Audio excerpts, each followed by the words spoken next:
তো নমস্কার বন্ধুরা, বাংলা ইউটিউবার দাদা আপনাদের স্বাগত।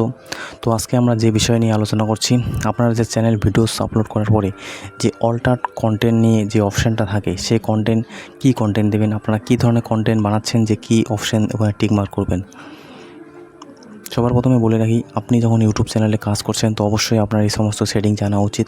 কারণ আমরা যে সকল ভিডিওস আপলোড করেছি, আমরা প্রথমে ভিডিওস আপলোড করেছি যে সকল ভিডিওসে অল্টার কন্টেন্ট সিলেক্ট করা নেই, কিন্তু এখনকার সময়ে যত সব ভিডিও বানাচ্ছি সব ভিডিওতে আমাকে অল্টার কন্টেন্ট দিতে হচ্ছে।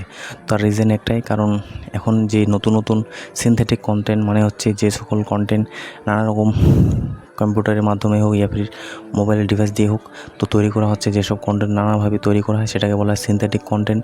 যেরকম ইমোজি দিয়ে নানা কিছু করা হয়, তো ওই সমস্ত ভিডিওসগুলো পরে সিনথেটিক কন্টেন্ট। আর যারা দর্শক দেখছে তারা হতভম্ব না হয়, তার জন্য এসব ভিডিওতে অল্টার কন্টেন্ট বা সিনথেটিক কন্টেন্ট দেওয়া হয়। তো আমি বলবো কারা সিনথেটিক কন্টেন্টের অপশানে ক্লিক করবেন, যারা আমার মতো রেগুলার এরকমভাবে ভিডিওস বানান, কোনো এডিট নেই। এডিট বলতে সেই এডিট না, এডিট আপনি যে কোনো জিনিস করতে পারেন, কিন্তু এআই ইউজ করতেছে না।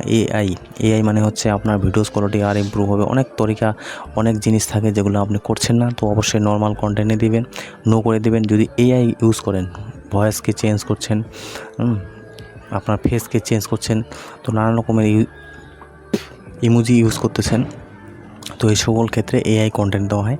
আর নর্মাল ভিডিওস বানাচ্ছেন তো এআই কন্টেন্ট হবে না। এটাই ভিডিওসে জানানোর জন্য এই ভিডিওটা তৈরি করা, বিশেষ কিছু না। আর দেখি আগে কি কন্টেন্ট আপলোড করা যায়।